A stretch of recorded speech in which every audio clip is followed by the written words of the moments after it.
আসসালামু আলাইকুম।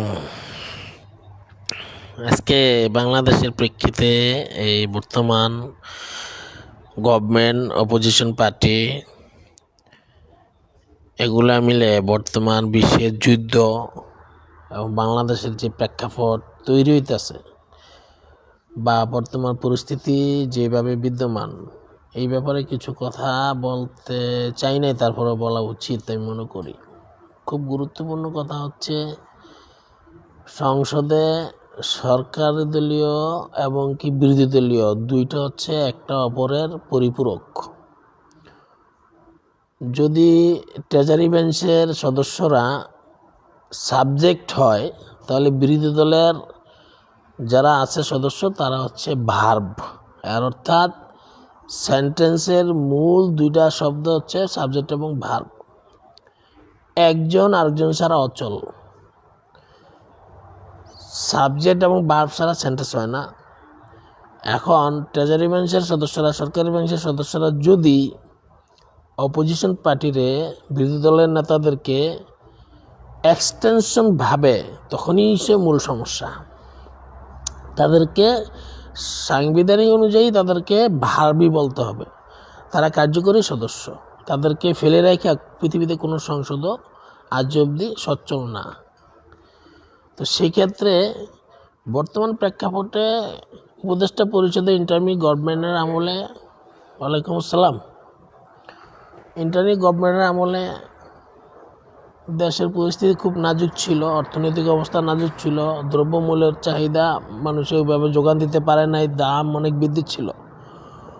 সেই ক্ষেত্রে এই নির্বাচন হয়েছে, নির্বাচনের পরে বিএনপি গভর্নমেন্ট এখন যে অবস্থায় গেছে, এই অবস্থার প্রেক্ষিতে একটা যুদ্ধ চলমান।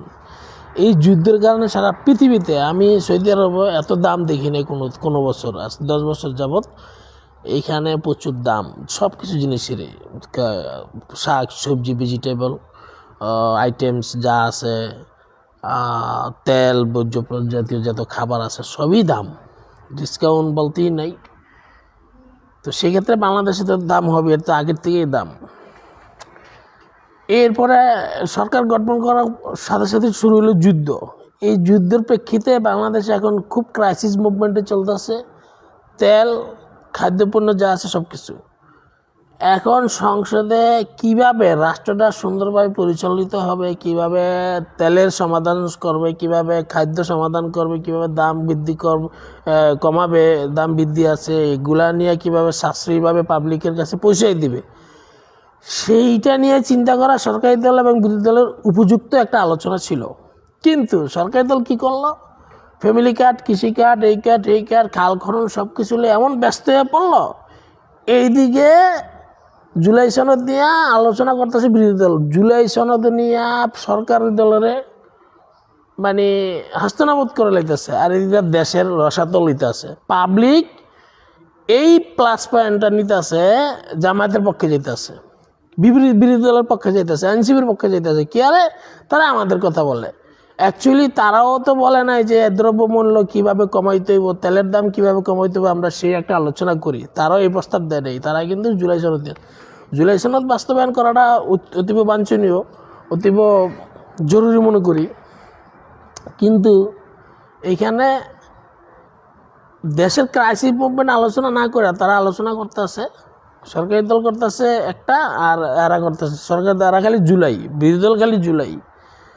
দেখেন এনসিবিরে উপদেষ্টা পরিষদের আমলে অনেকেই বলছিল এনসিবি বাদ হয়ে যাইব, 2 দিন পরে লেফট হয়ে যাইব, এটা মিশা যাইব মাটির সাথে, এনে কয়েকজন আছে এটি আস্তে আস্তে বাদ হয়ে যাইব। এখন এনসিবির যে পরিকল্পনা দেখতেছি, বাংলাদেশের বহুত বিএনপি নেতারা এনসিপিতে যোগ দিবে, বহুত আওয়ামী লীগের নেতারা এনসিপিতে যোগ দিবে, বহুত শীর্ষস্থানীয় ব্যবসায়ী এবং কলামিস্ট এবং কি বিশেষজ্ঞ প্ল্যানে যারা আছে, যারা নানান গবেষণাপত্র নিয়ে থাকে, এই জাতীয় লোকেরা এনসিপিতে যোগ দেওয়ার জন্য প্রিপারেশন নিতেছে।